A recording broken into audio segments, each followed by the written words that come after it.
बिस्मिल्लाहिर्रहमानिर्रहीम। आज हम ओ लेवल अकाउंटिंग जिसका कोड है 7707, उसका अक्टूबर नवंबर 2016 का पेपर 2 करेंगे और पेपर 2 के अंदर अपने लेक्चर का स्टार्ट करेंगे हम क्वेश्चन नंबर 5 से।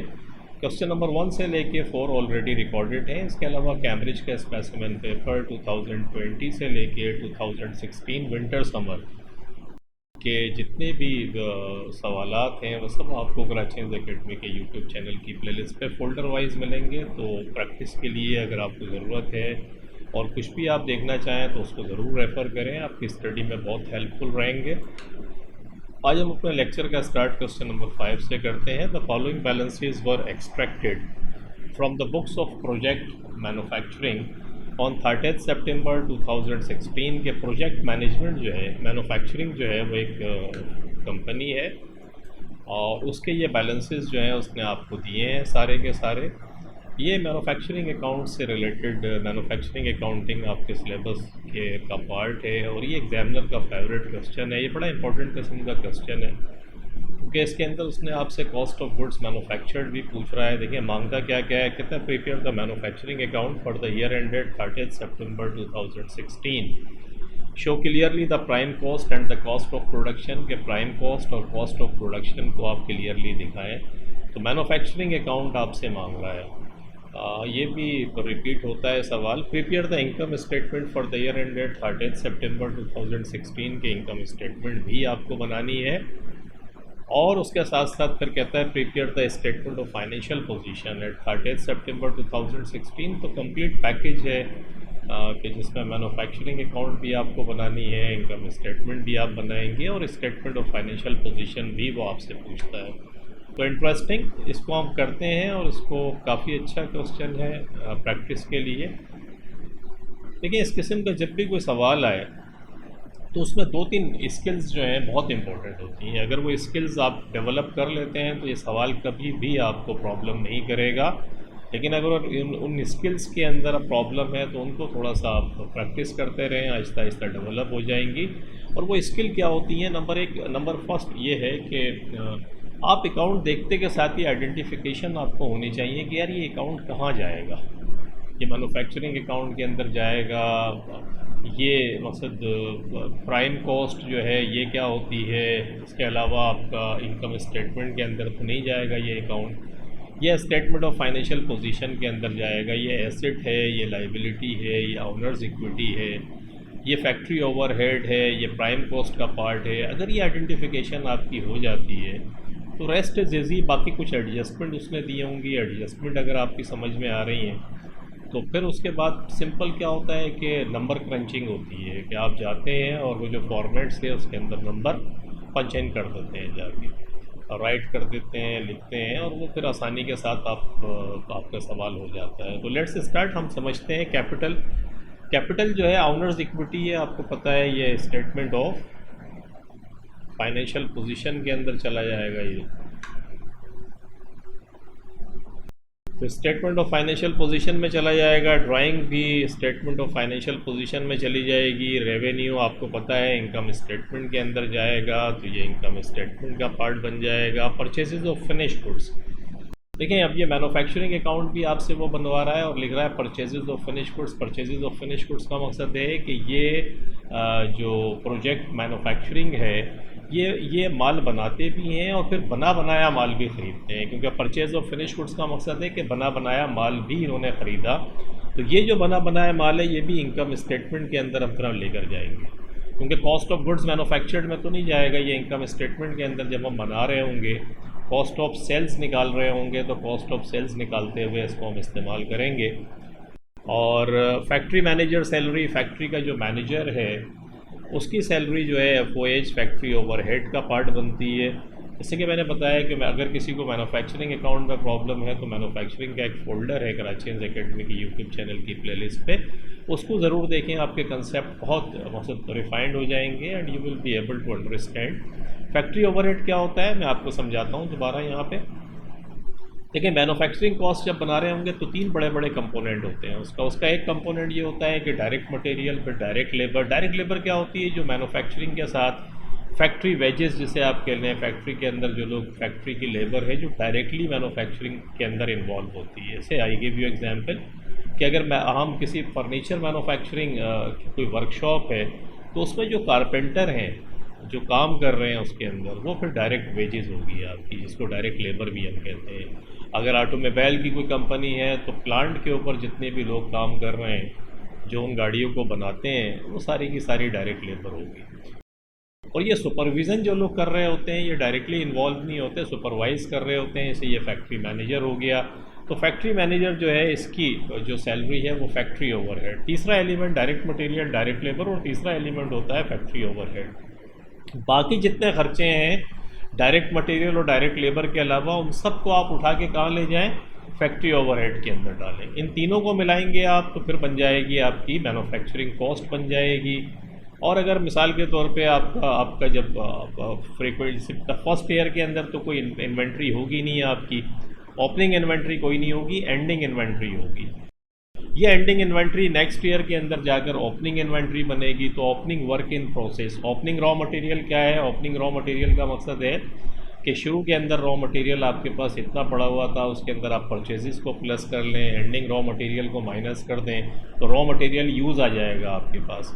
इसी तरीके से जब आप कॉस्ट ऑफ गुड्स मैन्युफैक्चर्ड आपकी बन जाए तो उसके बाद ओपनिंग वर्क इन प्रोसेस के शुरू के अंदर जो माल जो भी आप बना रहे थे वो तैयार नहीं हुआ था उसको प्लस कर दें, और जो बाकी बच गया है उसको माइनस कर दें, तो फिर कॉस्ट ऑफ मैन्युफैक्चरिंग हमारी निकल आती है। वो अभी हम देखते हैं। I am just telling you कि आपके कंसेप्ट्स क्लियर होने चाहिए कि यार ये चीज़ें कहाँ कहाँ आती हैं।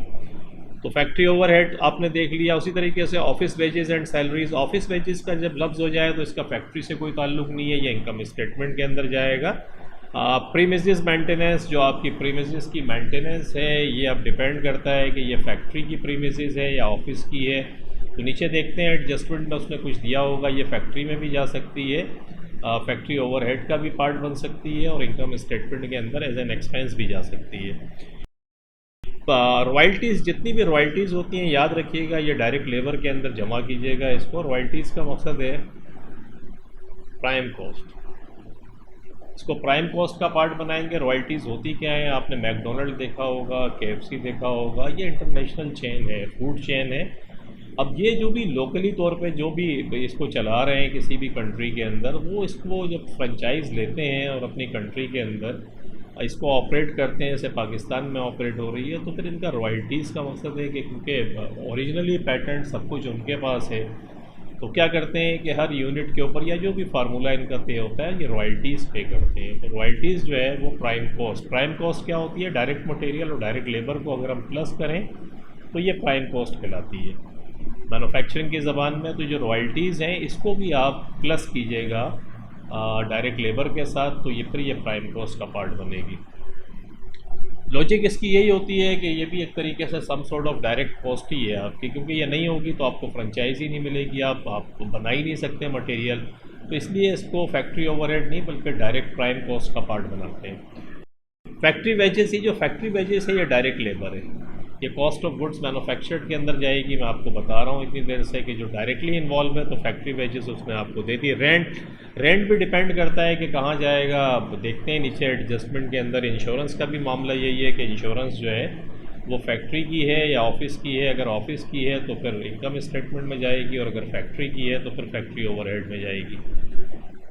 एडवर्टाइजिंग एक्सपेंस तो इनकम स्टेटमेंट के अंदर चला जाएगा। Administrative and finance, administration and finance cost ये भी इनकम स्टेटमेंट के अंदर जाएगी। मैन्युफैक्चरिंग से इसका कोई ताल्लुक नहीं है। फैक्ट्री मशीनरी 115,000 की थी और क्योंकि फैक्ट्री मशीनरी है तो ये तो स्ट्रेट पर आपकी फैक्ट्री ओवरहेड का पार्ट बन जाएगी। इसका जो डेप्रिसिएशन निकलेगा, बाकी तो ये स्टेटमेंट ऑफ फाइनेंशियल पोजीशन में, क्योंकि नॉन करंट एसेट्स है तो ये स्टेटमेंट ऑफ फाइनेंशियल पोजीशन के अंदर जाएगा, लेकिन वैसे इसका जो डेप्रिसिएशन है वो फैक्ट्री ओवरहेड का पार्ट बनेगा। इसके साथ ऑफिस फिक्सचर दी हुई है। ऑफिस फिक्सचर का मकसद है कि ये भी नॉन करंट एसेट्स है, स्टेटमेंट ऑफ फाइनेंशियल पोजीशन में जाएगा, लेकिन इसका डेप्रिसिएशन जो है वो इनकम स्टेटमेंट में जाएगा। और प्रोविज़न फॉर डेप्रिसिएशन इन दोनों का उसने आपको दे दिया। फैक्ट्री मशीनरी का 50,000 है और ऑफिस फिक्सचर का 6,200 है। परचेजेज ऑफ रॉ मटेरियल, देखें ये रॉ मटेरियल है जो आपने ख़रीदा, आई वॉज टेलिंग यू कि ओपनिंग रॉ मटेरियल उसके अंदर परचेजेज ऑफ रॉ मटेरियल को प्लस कर दें और एंडिंग रॉ मटेरियल को माइनस कर दें तो रॉ मटेरियल यूज़ आपके पास आ जाएगा। डायरेक्ट लेबर अभी हम देख कर आ रहे हैं, इनको प्लस कर लें, रॉयल्टीज़ को प्लस कर लें तो ये प्राइम कॉस्ट आ जाएगी। ओपनिंग इन्वेंट्रीज़ आपको दी हुई है, 3 किस्म की इन्वेंट्रीज़ होती हैं मैन्युफैक्चरिंग के अंदर। एक रॉ मटेरियल होता है, ओपनिंग इन्वेंट्री भी होगी, एंडिंग भी होगा।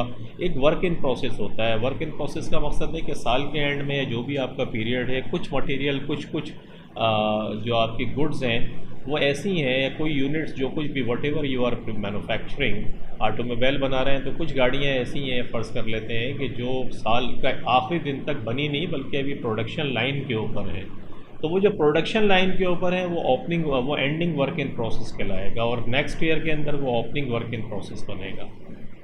तो ये हो गया। फिनिश गुड्स का मकसद है जो तैयार माल था। ये 2 आइटम जो ऊपर वाले हैं ये तो कॉस्ट ऑफ गुड्स मैन्युफैक्चर्ड में जाएंगे और ये फिनिश गुड्स जो है ये इनकम स्टेटमेंट के अंदर जाएगी, क्योंकि जो भी माल बनेगा वो फिर इनकम स्टेटमेंट में कॉस्ट ऑफ सेल्स निकालने के काम आएगा। प्रोविज़न फॉर डाउटफुल डेट्स, ये आपको पता है कि ऐसे कस्टमर जो पैसा नहीं दे रहे हैं तो हमें एक्सपेक्टेड है कि $900 हमें कस्टमर से नहीं मिलेंगे। प्रोविज़न का बैलेंस है, ट्रेड रिसीवेबल 32,000 है, स्टेटमेंट ऑफ फाइनेंशियल पोजीशन में जाएगा। कमीशन रिसीव्ड इनकम है, इनकम स्टेटमेंट में चली जाएगी। ट्रेड पेबल लाइबिलिटी है, स्टेटमेंट ऑफ फाइनेंशियल पोजीशन। और बैंक ओवरड्राफ्ट की लाइबिलिटी है कि बैंक में ज़्यादा पैसे आपने निकलवा लिए तो फिर ये भी जो आपका है वो चला जाएगा करंट लाइबिलिटी बन के स्टेटमेंट ऑफ फाइनेंशियल पोजीशन में। तो this is the first skill कि हमने, जैसे मैं पढ़ता हुआ आपके सामने आ रहा हूँ, कौन सी चीज़ कहाँ जाएगी। वो एसेट है तो स्टेटमेंट ऑफ फाइनेंशियल पोजीशन में जाएगी, वो इक्विटी है तो कहाँ जाएगी। ये तमाम चीज़ें जब आप कर लेंगे सुकून से तो फिर आप समझे 50-60% ये सवाल आपका हल हो गया। अब एडजस्टमेंट के अंदर आते हैं। Additional information at 30 September 2016।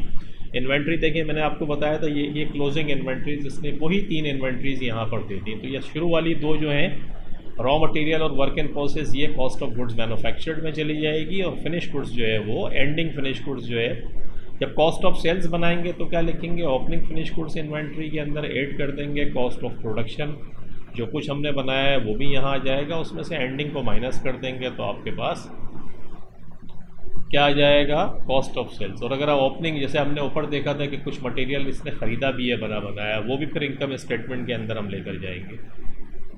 Expenses are to be apportion to the factory and the office are as follows. देखिए, ऑफिस और फैक्ट्री के अंदर जो एक्सपेंसेस हैं वो अपोर्शन होंगे। अपोर्शन किस तरीके से होंगे, इंश्योरेंस जो है, क्योंकि इंश्योरेंस जो है वो फैक्ट्री मशीनरी पर भी हो सकता है, ऑफिस पर भी हो सकता है, तो इसलिए दोनों जगह अपोर्शन हो गया। फैक्ट्री पे 80% जाएगा और ऑफिस में 20%। रेंट भी इसी तरीके से, क्योंकि रेंट जो है वो जगह जो आपने प्रीमिसेस ली हुई है वो तो फिर फैक्ट्री में भी इस्तेमाल हो रही है, ऑफिस में भी इस्तेमाल हो रही है, तो फैक्ट्री का 75% है, ऑफिस का 25%। और प्रीमिसेस मेंटेनेंस जो है वो 60 और 40% है, 60% फैक्ट्री का और 40% ऑफिस का। इन तीनों की अमाउंट हम लिख लेते हैं यहाँ पे और अभी देख लेते हैं इसको। देखें, प्रीमिसेस जो है वो 11,000 है, देख रहे हैं 11,000, और रेंट जो है 16,400 है। तो 11,000 और 16,400, 11,000 और रेंट जो है 16,400, ये आप लिख लें। इंश्योरेंस का अमाउंट भी देख लेते हैं। इंश्योरेंस है 5,000, ये 5,000 आ गया। अब इसकी ये परसेंटेजेस आप निकाल लें ताकि देखिए इसका 80% निकालेंगे तो कितना आ जाएगा, 5,000 का 80% निकाल लें तो 4,000।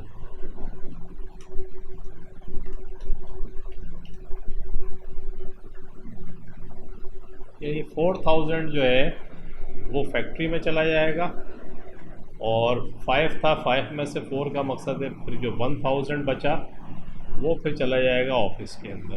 तो इसे अपोर्शन कहते हैं कि 5,000 का इंश्योरेंस था, इसका 80% जो है फैक्ट्री में चला गया 4,000, और बाकी 1,000 20% जो है वो फिर ऑफिस पे चला गया। इसी तरीके से 16,400 का आप निकाल लें 75%,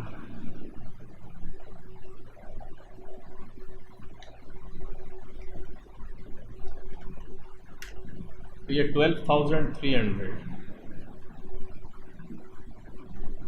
ये 12,300 जो है ये फैक्ट्री में चला जाएगा और 16,400 का जो 25% है 4,100 वो यहाँ आ जाएगा। समझ रहे हैं आप? 16,400 का ये जो 25% है ये आप निकाल लें, 4,100। प्रीमिसेस जो है वो 11,000 की है, इसका 60% निकाल लें आप, तो 60% कितना आएगा? 11,000 मल्टीप्लाइड बाई 60%, 6,600। तो 6,600 यहाँ आ जाएगा और इसी 11,000 का ये जो 40% है, ज़रा 40% निकाल लें तो 4,400।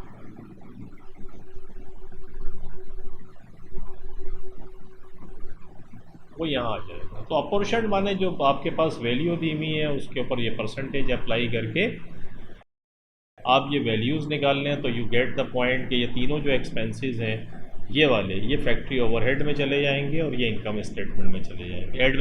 Administration and finance cost owing were $750 कि एडमिनिस्ट्रेशन एंड फाइनेंस कॉस्ट एक तो ऊपर हम देख कर आ रहे हैं, उसमें से $750 और भी थी जो अभी हमने पे नहीं करी है लेकिन ये एक्सपेंस हो गया है। तो $750 को आप प्लस कर दें यहाँ ला के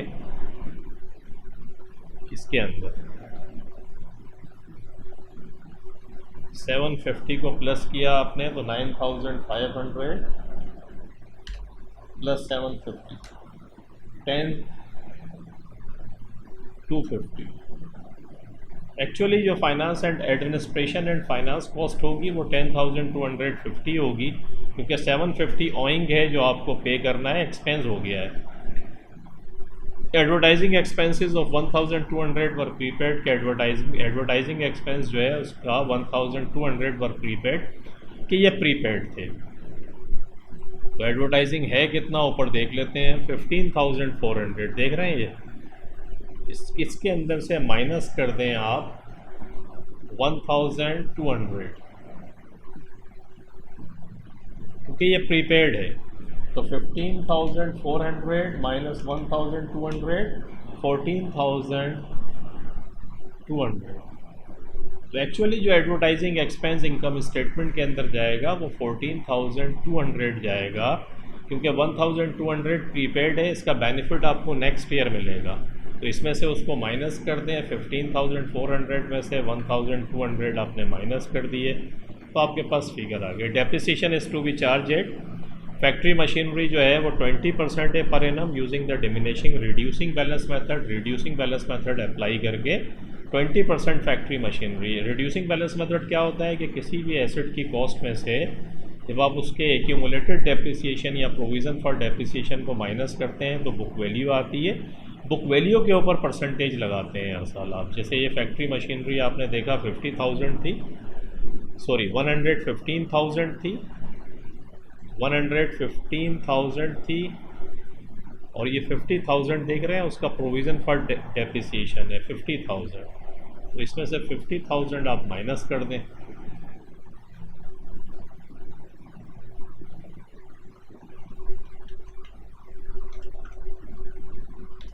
तो ये 65,000 बनता है, ये बुक वैल्यू है। इसका आप निकाल लें 20% जो वो कह रहा है आपसे।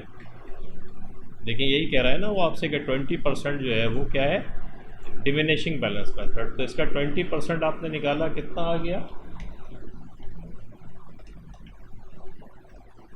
13,000।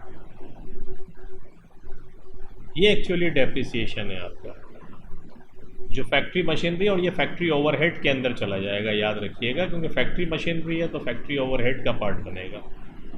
उसके बाद क्या कहता है आपसे, कहता है office fixture at 10% per annum using the straight line method. Straight line method क्या होता है कि ये डायरेक्ट जो परसेंटेज दी गई होती है इसको कॉस्ट के ऊपर अप्लाई करते हैं। तो ऑफिस फिक्सचर है कितनी 14,000 देख रहे हैं, इसका अलग प्रोविज़न फॉर डेप्रिसिएशन भी है लेकिन हमें क्योंकि पता है स्ट्रेट लाइन मेथड है तो इसका 10% डायरेक्ट निकाल लें आप।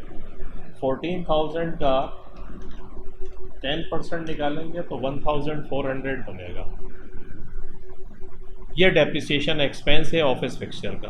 ये भी आपने निकाल लिया। उसके बाद कहता है provision for doubtful debts is to be maintained at the rate of 5%। 5% expected है कि नेक्स्ट ईयर में कस्टमर से हमें नहीं मिलेगा, तो इसको हमेशा याद रखें। ट्रेड रिसीवेबल के ऊपर निकालते हैं। ट्रेड रिसीवेबल आपका देखें 32,000 दिया हुआ है, तो ये 32,000 का 5% आप निकाल लें, तो 32,000 सिर्फ 5% 1,600 बनता है। अब बस ये जब आप परसेंटेज बना के निकाल लें तो याद रखिएगा कि फिर आप देख लें कि ऑलरेडी आपके पास कितना पड़ा हुआ है प्रोविज़न में। तो प्रोविज़न में ऑलरेडी आपके पास $900 पहले से पड़े हुए हैं, आपको 1600 चाहिए, 900 पहले से पड़े हुए हैं, तो ये $700 जो है ये एक्चुअली इस साल इनकम स्टेटमेंट के अंदर जाएगा। और ये जो 1,600 है ये पूरे का पूरा amount statement of financial position में चला जाएगा। याद रखिएगा प्रोविज़न फॉर डाउटफुल डेट्स, मैंने कहा अगर आपके कंसेप्ट क्लियर नहीं है तो इररिकवरेबल डेट्स के कुछ लेक्चर्स हैं वो देख लें जाके, और अगर सही है तो आप याद रखिएगा एक बात कि परसेंटेज निकाल के जो भी रकम आएगी, ये जो आप देख रहे हैं ना ये 32,000 1,600, ये एग्जैक्टली यही दो फिगर्स जो हैं वो स्टेटमेंट ऑफ फाइनेंशियल पोजीशन में जाएंगी। ट्रेड रिसीवेबल वहाँ हम लिखेंगे 32,000 और लिखेंगे प्रोविज़न फॉर बैड डेट्स या प्रोविज़न फॉर डाउटफुल डेट्स 1,600 वहाँ पर हम लिखेंगे, क्योंकि यही अमाउंट है जो हमें नेक्स्ट ईयर के लिए चाहिए। बाकी क्योंकि ऑलरेडी हमारे पास 900 पड़ा हुआ था, तो हिट इस दफ़ा जो आपको एक्सपेंस की आएगी वो 700 है, तो इनकम स्टेटमेंट के अंदर $700 जो है वो जाएगा। तो ये आपने सारा कर लिया। उसके बाद जब आपने ये सारी फिगर्स निकालनी है, एडजस्टमेंट भी आपकी हो गई है, तो अब ज़िंदगी आसान है आपकी। अब आप सुकून के साथ जो मैंने बताया था आप आ जाएं, और फिगर्स अब आपको करनी है वो हम देखते हैं कैसे होगी।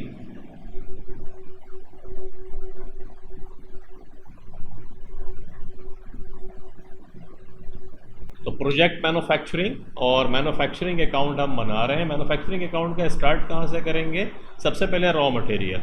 रॉ मटेरियल में raw material opening inventory. Raw material opening inventory कितनी है आपके पास देख लें, या दी हुई है 8,700 ओपनिंग है, और एंडिंग भी देख लेते हैं 9,750 एंडिंग है, देख रहे हैं आप। तो ये ओपनिंग एंडिंग की फिगर दी हुई है, और परचेजेस ऑफ रॉ मटेरियल भी उसने आपको दिया है, देखें 106,000 का जो है परचेजेस ऑफ रॉ मटेरियल। ये तीन फिगर्स आपको चाहिए थी, 8,600 ओपनिंग इन्वेंट्री, 106,000 का परचेजेस ऑफ रॉ मटेरियल, उसमें से एंडिंग को माइनस कर दिया। जब एंडिंग को माइनस किया तो फिर आपके पास क्या आ गया? Cost of raw material used आपके पास आ गई। तो cost of raw material used आपने इस तरीके से निकाल लिया, और इस तरीके से देखें 8,700 में प्लस किया 106,000, इसमें से माइनस कर दिया आपने 975, तो 1044। ये जो फिगर्स आपको लिखी हुई नज़र आ रही हैं ये राउंड ऑफ करके 1000 के अंदर इसने ये फिगर लिखी है।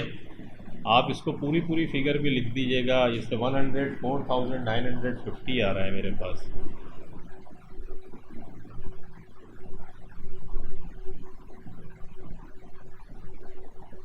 तो ये जो फिगर्स हैं आप कंप्लीट फिगर्स लिख दीजिएगा जो आपके पास आ रही हैं। ये इसने राउंड ऑफ करके लिखा है, तो इसको नहीं कीजिएगा, पूरी फिगर लिख दीजिएगा 104,950।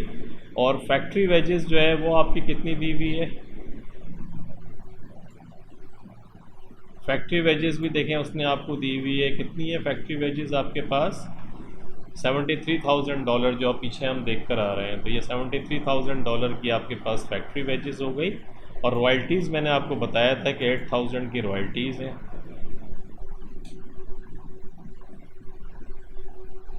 रॉयल्टीज़ की फ़िगर देख लें, ये 8,000 नज़र आ रही है आपको। ये तीन फिगर्स आप प्लस कर दें उठा के, प्लस 73,000 और प्लस 8,000, तो 185,950।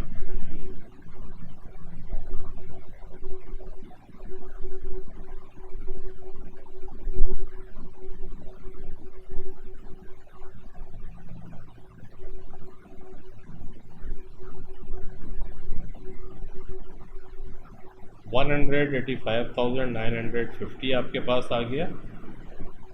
ये आप कर लें, ये बाकी चीज़ें हटा दें, आई थिंक मिसप्रिंट हुआ है। ये 3 चीज़ें हो गई आपके पास। Cost of raw material use आपने देखें ये फिगर निकाली, लेबर आपको दी हुई थी, और रॉयल्टीज़ को आपने प्लस किया। तो इन तीनों को जब मैं प्लस कर रहा हूँ तो ये 950 की आई थिंक मिसिंग थी, तो इसको काट दें आप, ये इनकरेक्ट है। ये इन 3 फिगर्स को प्लस किया तो 185,950 आपके पास आ गया। जब ये आपके पास आ गया तो फिर इसमें क्या करेंगे,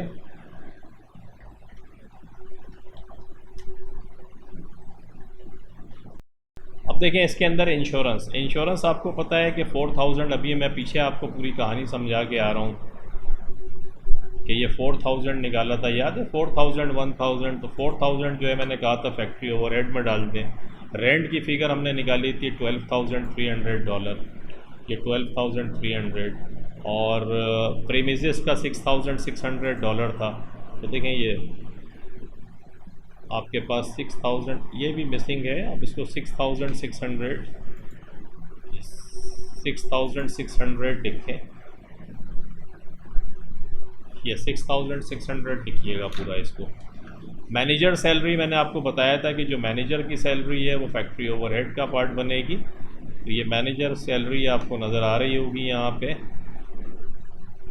फैक्ट्री मैनेजर, बल्कि सॉरी ये फैक्ट्री मैनेजर सैलरी 29,000।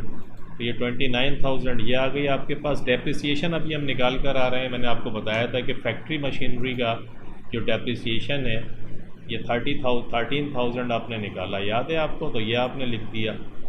इन सब को आप प्लस कर लें सारी चीज़ों को, 4000 प्लस 12,300 प्लस 6,600 प्लस 29,000 और प्लस 13,000, यू गेट 64,900। यहाँ फिगर सही लिखी हुई है, ये 6,600 ही लिखिएगा आप, क्योंकि मिसिंग है पेपर के अंदर, ये इनकरेक्ट प्रिंट हुआ है। तो अब ये दो फिगर, एक हमने ऊपर निकाली थी 64,900 में 185,950 को प्लस करें तो ये 250,850 ये सही लिखा हुआ है।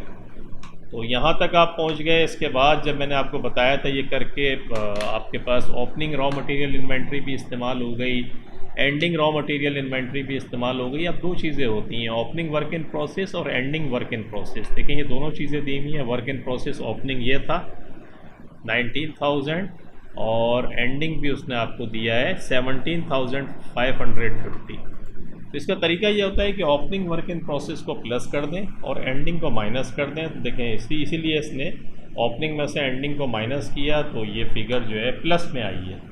इन केस अगर ओपनिंग कम होती तो ये फिगर माइनस में आ जाती, इसको याद रखिएगा। ओपनिंग वर्क इन प्रोसेस की मैंने आपको लॉजिक समझाई कि ये कॉस्ट ऑफ मैन्युफैक्चर्ड थी आपकी, और उसके बाद में इतनी कॉस्ट आपकी लगी, कॉस्ट ऑफ प्रोडक्शन इतनी लगी, और इसके अंदर आपने क्या करा कि ओपनिंग वर्क इन प्रोसेस को प्लस कर दिया, जो शुरू में आपके पास माल बन रहा था, और जो आखिर में बाकी बचा उसे शुरू वाले को प्लस कर दें और आखिर वाले को माइनस करें। तो इनको जब आप प्लस करते हैं तो आपके पास 250,850 1450 252,300 252,300 ये आपके नाम है। कॉस्ट ऑफ प्रोडक्शन भी है, फैक्ट्री कॉस्ट भी है, कॉस्ट ऑफ मैन्युफैक्चरिंग भी है, या manufacturing cost, what ever name you give it. जो आपकी समझ में आ रहा है लिख लें। तो ये बड़ा सिंपल सा सवाल था, लेकिन इस सिंपल जब ही होगा जब ये आइडेंटिटी, आप देख रहे हैं सारे अकाउंट्स हमने वहाँ जो डिस्कस किए थे वो एज इट इज़ यहाँ पे कुछ एडजस्टमेंट के साथ हमने डाल के बनाए। तो ये फिर हमारा पास कॉस्ट ऑफ मैन्युफैक्चरिंग आ गई, या मैन्युफैक्चरिंग कॉस्ट। और बी में फिर वो कहता है इनकम स्टेटमेंट बनाएं, तो इनकम स्टेटमेंट भी हम समझ कर आ रहे हैं। इनकम स्टेटमेंट में सबसे पहले रेवेन्यू आ जाएगा, income statement for the year ended 30 September 2016। तो रेवेन्यू दिया हुआ है, अभी हम पढ़ कर आ रहे थे सवाल के अंदर, आपने देखा था, देख रहे हैं 380,000। उसके बाद मैंने परचेजेज ऑफ फिनिश गुड्स 36,000 मैंने कहा था, ये परचेजेज ऑफ फिनिश गुड्स को लिख दीजिएगा। ओपनिंग फिनिश गुड्स इन्वेंट्री यहाँ पर आएगी, ओपनिंग फिनिश गुड्स इन्वेंट्री दी हुई है सवाल में, अभी हम पढ़ कर आ रहे हैं। इसमें कॉस्ट ऑफ प्रोडक्शन जो हमने बनाया, अभी ऊपर हमने बनाया है इसको एज इट इज़ ये 252,300 इसको ऐसे ही लिख दें लाके यहाँ पे, क्योंकि ये माल पड़ा हुआ था शुरू में, इतना आपने बनाया और इसमें से परचेजेस को प्लस कर दें। ये परचेजेस कौन सी है? Purchases of finish goods. देख रहे हैं 36,000 मैंने कहा था ये परचेजेस, क्योंकि एक तो आप माल बना रहे हैं, दूसरा ये कि बना बनाया माल भी आप खरीद रहे हैं, तो उसको भी प्लस कर दें और उसमें से एंडिंग इन्वेंट्री को माइनस कर दें। Ending finish goods inventory, ending finish goods inventory कहाँ है? उसने आपको ये दी हुई है 40,400, तो ये आपने माइनस कर दिया। माइनस करने के बाद आपके पास 282,000 जो है ये कॉस्ट ऑफ सेल्स आ गई। रेवेन्यू में से कॉस्ट ऑफ सेल्स को माइनस किया, ग्रॉस प्रॉफिट आ गया। कमीशन रिसीव्ड अभी हम पढ़कर आ रहे हैं, मैंने आपको बताया था कि कमीशन रिसीव्ड इनकम है, इनकम स्टेटमेंट में जाएगी। तो देखें 3,000 पूरा दिया हुआ था, इसको हम एज इट इज़ यहाँ पर ले आए। तो ये हमारे पास टोटल रेवेन्यू जनरेट हो गया है हमारे पास 1,000 के, इसमें से एक्सपेंसेस माइनस कर दें। इंश्योरेंस का देखें वही 1,000 जो हमने अभी एलोकेट करा था, रेंट के 4,100 और प्रीमिसेस के 4,400। ये मैं अभी आपको करा के आ रहा हूँ दो हिस्सों के अंदर। कुछ हम फैक्ट्री ओवरहेड में ले गए थे और कुछ जो है वो यहाँ पर आ गया। ऑफिस वेजेस जो है, ऑफिस वेजेस एंड सैलरीज, अब यहाँ कुछ एक्सपेंस ऐसे हैं जो एज इट इज़ दिए हुए हैं, तो वो देख लेते हैं। ऑफिस की वेजेस हम पढ़कर आ रहे थे 50,000, देखें वो 50,000 उसने यहाँ लिख दी ला के। उसके बाद एडवर्टाइजिंग जो है, एडवर्टाइजिंग के हमने कितने पैसे निकाले थे? एडवर्टाइजिंग देखें 14,200 नज़र आ रहा है, मैंने समझाया था 1,750 जो था, बल्कि 1,200 प्रीपेड था, तो 14,200 देखें 14,200 यहाँ भी थोड़ा सा मिसिंग थी, इसने गलत लिखा हुआ था, तो आप इसको सही कर लें। 14,200 सही फिगर है। एडमिनिस्ट्रेशन एंड फाइनेंस कॉस्ट हमने निकाली थी, एडमिनिस्ट्रेशन एंड फाइनेंस कॉस्ट कितनी थी? 10,250, क्योंकि 750 ओइंग था, याद है आपको? तो 10,250 ये आ गया आपके पास में। प्रोविज़न फॉर डाउटफुल डेट्स यहाँ मिसिंग था, अभी मैं कैलकुलेट करके मैंने आपको बताया था कि 700 जो है डॉलर इनकम स्टेटमेंट में आ जाएंगे, वो देखें यहाँ मैंने लिख दिए। और डेप्रिसिएशन जो ऑफिस फिक्सचर का डेप्रिसिएशन हमने $1,400 निकाला था, उसको हमने लिख दिया लाके। तो ये हमारे सारे एक्सपेंस हो गए, इन सबको आप प्लस कर लें। 1,000 plus 4,100 plus 4,400 plus 50,000 plus 14,200 plus 10,250 plus 700 और प्लस 1,400, यू गेट 86,050। ये सही लिखा हुआ है। 86,050 जो है, इसमें से जो आपका प्रॉफिट था उसमें से माइनस करते हैं, तो you get 14,950। This is your profit for the year. ये प्रॉफिट आपने निकाल लिया। तो इट्स वेरी सिंपल कि आपने देखा कि कुछ account cost of goods manufactured में चले गए, कॉस्ट ऑफ मैन्युफैक्चरिंग में चले गए, कुछ इनकम स्टेटमेंट के अंदर आ गए, और बाकी जो बचे हैं वो फिर हम बनाते हैं प्रोजेक्ट जो हमसे उसने स्टेटमेंट ऑफ फाइनेंशियल पोजीशन मांगा था 30 सितंबर 2016। ये स्टार्ट करते हैं नॉन करंट एसेट्स से। नॉन करंट एसेट्स की शुरू की कॉस्ट ये थी आपके पास, ये दी हुई है सवाल के अंदर आपको, स्टार्ट के अंदर ही देख रहे हैं 115 और 14 ये दिया हुआ था, ये आपने ऐसे ही लिख दिया। एक्यूमुलेटेड डेप्रिसिएशन के अंदर क्या होगा कि देखें 50,000 ये दिया हुआ था और 13,000 आपने निकाला था जो आपने अभी आप लेकर गए, तो देखें 63,000 ये हो गया एक्यूमुलेटेड। जो आपने निकाला था वो इसमें प्लस कर दें। ये जो ऑफिस फिक्सचर का था 6,200 था, इसमें 1,400 अभी आप निकाल कर आ रहे हैं, तो इसको प्लस कर दें तो 6,200 और इस साल का 1,400 7,600, तो देखें 7,600 ये दिया हुआ है, इसमें से इसको माइनस किया ये आ गया, इसमें से इसको माइनस किया ये आ गया।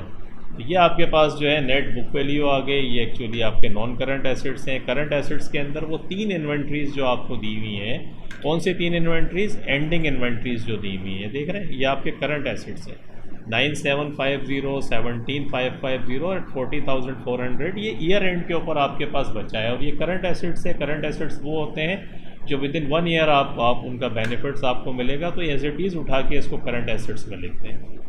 तो ये करंट एसेट्स हो गए। ट्रेड रिसीवेबल आपका 32,000, ये भी करंट एसेट्स था और मैंने आपको समझाया था कि 32,000 और 1,600 एज इट इज़ जो है स्टेटमेंट ऑफ फाइनेंशियल पोजीशन में आ जाएगा। देखें, नज़र आ रहा है आपको लिखा हुआ, इसमें से माइनस किया ये आ गया। और ये अदर रिसीवेबल कौन से हैं? अदर रिसीवेबल जो एडवर्टाइजिंग के $1,200 थे जो अभी प्रीपेड हैं, वो भी करंट एसेट्स है, उसको आपने लिख दिया। इन सबको जमा करा आपने, 99,300 बनता है, 99,300 और नॉन करंट एसेट्स के 58,400 को प्लस किया तो आपके टोटल एसेट्स 157,700 के टोटल एसेट्स आपके आ गए। तो ये भी देखें, बड़ा सिंपल है कि जो चीज़ें थी, जो एसेट्स थे, वो हमने यहाँ ला के लिख दिए। इसमें प्रोविज़न फॉर डेप्रिसिएशन सिंपल आपको ऐड करना है। बाकी ये तीनों इन्वेंट्रीज दी हुई हैं। ट्रेड रिसीवेबल की ट्रीटमेंट मैंने आपको बता दी, प्रीपेड जो था वो प्लस हो जाएगा, ये आ गया। उसके बाद इसको फाइनेंस बाय करते हैं, थोड़ा सा मिसिंग है, इसको आप काट दीजिएगा, यहाँ से लीजिएगा। फाइनेंस बाय कैपिटल आपके सवाल में दिया हुआ था 140,000, देख रहे हैं 140,000 का ये कैपिटल दिया हुआ है। इस कैपिटल के अंदर क्या करें, इनकम जो इस साल की हुई है, अब ये हम ऊपर कैलकुलेट करके आ रहे हैं, 14,950 ये जो इनकम आई थी, इस इनकम को प्लस कर लें लाके इसके अंदर, तो देख रहे होंगे आप प्लस हो गया। ड्राइंग जो दी हुई थी उसको माइनस करते हैं। ड्राइंग सवाल में आपको दी हुई है 39,800, ये नज़र आ रहा है आपको, ये वाली फिगर ये आ गई। ये फिर आप इसको माइनस कर दें ड्राइंग को, तो आपके पास 115,150 का बैलेंस आपके पास आ गया। करंट लाइबिलिटीज़ में एक तो ट्रेड पेबल है, ट्रेड पेबल दिया हुआ था सवाल के अंदर आपको, ये देखें ट्रेड पेबल भी दिया हुआ है और ट्रेड पेबल के साथ साथ बैंक ओवरड्राफ्ट ये भी करंट लाइबिलिटी है, मैं बता कर आ रहा हूँ। तो इन दोनों को आपने उठा के ये लिख दिया। उसके बाद एक अदर पेबल ये 750 जो कौन सा, एडमिनिस्ट्रेशन एंड फाइनेंस कॉस्ट ऑइंग, जो $750 की ऑइंग थी वो हमने यहाँ भी लिखा था, ये देख रहे हैं, ये नीचे दी हुई थी। फर्स्ट एडजस्टमेंट, सेकंड एडजस्टमेंट शायद यही थी। Administration and finance cost for ऑइंग $750, $750 ये थी, ये आपने यहाँ लिख दिया। इन तीनों को प्लस किया तो 42,550, 115,150 में इसको प्लस किया, we get $157,700 and our total assets are $157,700. Now the statement of financial position is tied back and accounting equation is complete. Assets is equal to equities. तो इक्विटीज़ भी हो गई, एसेट्स भी हो गए, स्टेटमेंट ऑफ फाइनेंशियल पोजीशन भी आपने बना लिया, कॉस्ट ऑफ गुड्स मैन्युफैक्चर्ड भी आपने बनाया, कॉस्ट ऑफ मैन्युफैक्चरिंग अकाउंट और इनकम स्टेटमेंट भी आपने बनाया। This is very interesting question, अभी जो इसमें से आ सकता है, काफ़ी कॉम्प्रिहेंसिव क्वेश्चन है और इसमें जो बुनियादी स्किल्स मैंने आपको जो बताई, अगर वो आपके पास हैं तो ये आसान सवाल है, इसकी प्रैक्टिस करें। ये प्रैक्टिस से भी होता रहेगा, आप 3-4 दफ़ा इसके सवाल पहले भी मैं करा चुका हूँ, कई क्वेश्चन हैं उनकी प्रैक्टिस करें एंड प्रैक्टिस मैक्स परफेक्ट, इंशाल्लाह अच्छा होगा और आप सुकून के साथ इंशाल्लाह विद A+ क्वालिफाई भी एग्ज़ाम करेंगे। और कीप प्रैक्टिसिंग एंड स्माइलिंग, इंशाल्लाह हम जब तक आपके पेपर नहीं हो जाते, I will try my level best के मैं कुछ और लेक्चर्स जो है वो वीडियो रिकॉर्ड कराऊँ। 2015 का अब हम पेपर करेंगे, जो इंशाल्लाह नेक्स्ट लेक्चर होगा जो आप देखेंगे। और इसका मतलब है 2020 कैम्ब्रिज स्पेसिमेन पेपर से लेके 2016 हमने विंटर भी आज कंप्लीट कर लिया। तो ये more than 5 year, I think 6 years के पेपर, अगर कैम्ब्रिज को लगा लें तो 7 सालों के पेपर हैं प्रीवियस पेपर्स, और काफ़ी अच्छा खासा मटेरियल है। अगर इन्हीं की आप प्रैक्टिस ढंग से करें और आपके कंसेप्ट हो तो इंशाल्लाह you will be qualifying with A+। Take care, keep practising and smiling. Thank you very much for watching the video. अल्लाह हाफिज़।